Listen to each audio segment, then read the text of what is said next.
সাপ তো এখন দেখলাম হাত মারাই লাগবে। সাপ একবার দেশটার মাথায় হেলাই দে।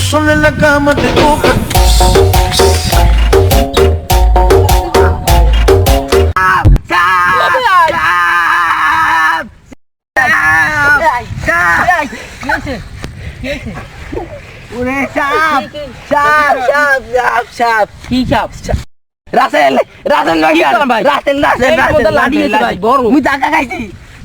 আমি বিশ্বাস করি না। দাদু খ দেশে লোক হইছে 16 কোটি এম রাসেল ভাই বের হইছে মনে করে 32 কোটি। ভাই আস্তে আডিস ভাই বাদ গবু আডিস ভাই মই কিন্তু ভয় করম ভাই কলজে কিন্তু মোর আস তুই মোরে আগে ঠেলিস না। দেখিস তুই তো মোরে আগে ঠেলো কি তুই আরে মরার দিক মর ভাই। সাপ ভাইয়া উপর সামনে